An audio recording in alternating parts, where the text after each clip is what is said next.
Okay, week 4 already. It's going quickly. Do you want to explain what this is about again? I think so. Okay.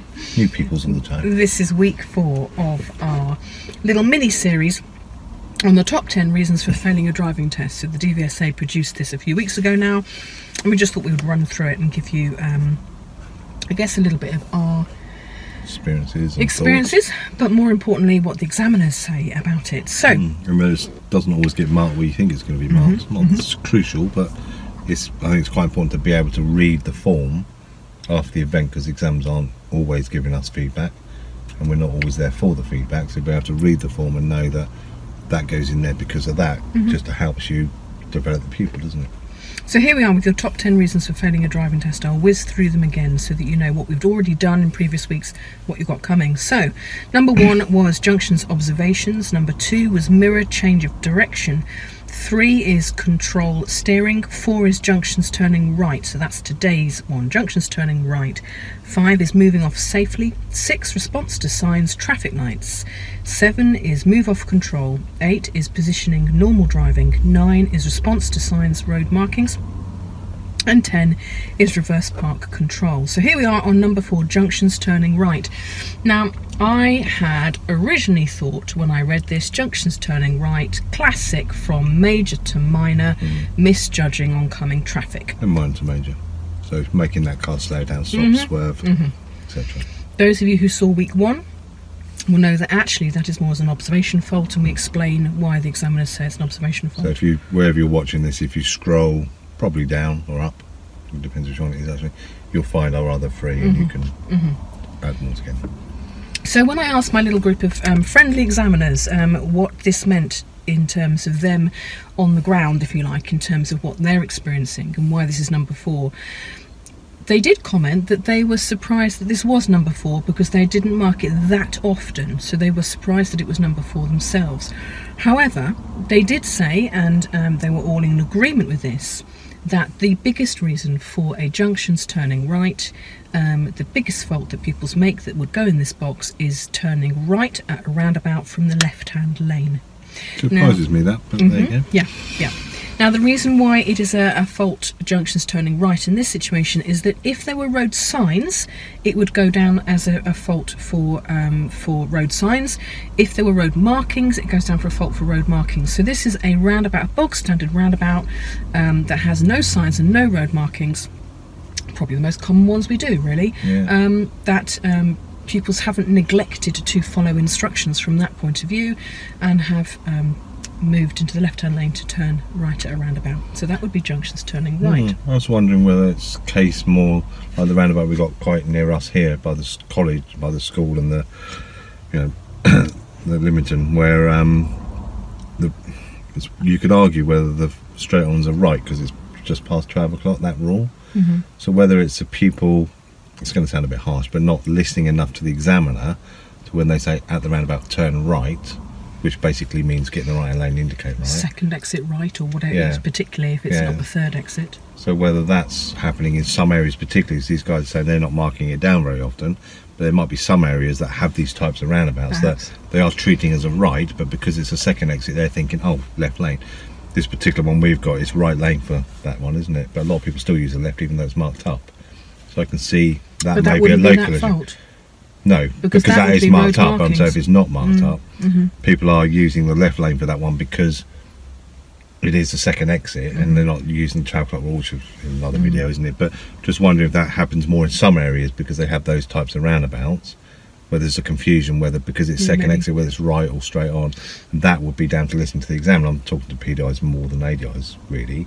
The examiner will always give the hint, it's not even a hint, the information. They will always say right at the roundabout, second exit, third exit, and the word right there is the important one, isn't it?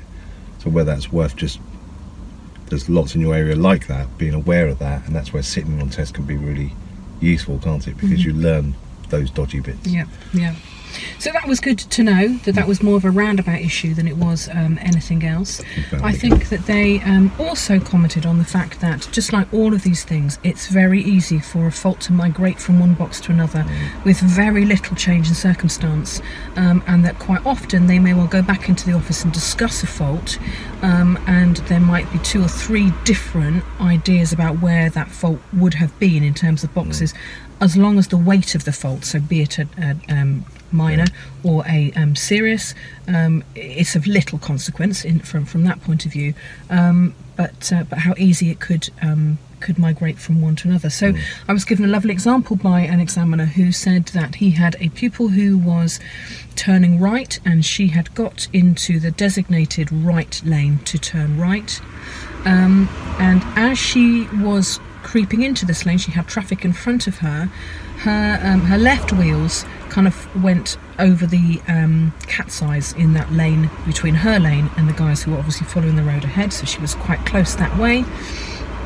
This lane did have an arrow on it saying turn right, but because there were cars in front of her, she wasn't able to see the arrows, so the examiner couldn't mark it as a fault for road markings, because you can't be expected to see something if it's being covered by somebody else. So it went into the box of junctions turning right, which is interesting, I think.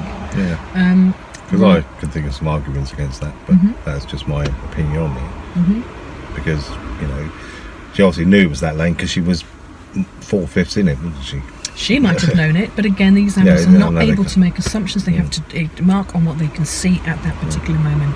And so that was the point. And in fact, this examiner does point out that he was having his own check test, so he was also being marked at that particular time, and he was he passed with 100%. So his judgment there had been backed up by a senior examiner as well. So I thought that was interesting, that how it could have been marked in a different way if there hadn't been cars in front of her. Yeah, so circumstances are all different. Yeah. So that was fairly interesting. So that was one for me to take away in terms of roundabouts being the main issue with the turning right. I wonder whether some of the things that are further down on the list, so the next 6, are going to be more related to junctions turning right in the way that we think it's junctions turning right. Quite possibly. Yeah. Interesting, isn't it? It is not interesting. As clear cut as you think it's going to be, which is the whole point. Yeah, it's the whole point of doing it, isn't it? Because we're learning this stuff as well, because we're not examiners. Got experience of sitting in the back all the time, of course, but at the end you're not going to remember every fault and where it was and how it was weighted and stuff. The weighting for me is the most important, i.e. is a minor, as we call it. I'm getting mad about that, I'm sure. Or whether it's a serious. To me, it doesn't matter too much where it goes in, what box it goes into. Saying that, if you're not there and you need to be able to interpret it, be able to therefore help the pupil to understand it, is a very useful thing, isn't it? Because then you can go and work on the correct things rather than working on something you thought it was, but actually it wasn't that at all.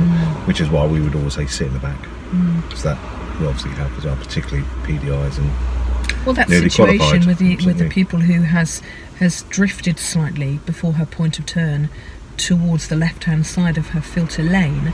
I never would have thought that was a junctions turning right. I would have done a positioning or steering even. Yeah, absolutely. Back to last week's one. Yeah, absolutely. So that's why it's interesting. And I also feel there's going to be the odd examiner that's a bit grumpy, but most examiners, if you see a sheet after the test or for the debrief, to ask them wouldn't be a major issue. You know, where was that? Why did you mark it in that box? Rather than not arguing the result, as in why is that a serious and not a minor, but why is it in that box? Because it's just, I think, an important thing to learn, really. Yeah. Good lucky. There we go. Bye. Thank you.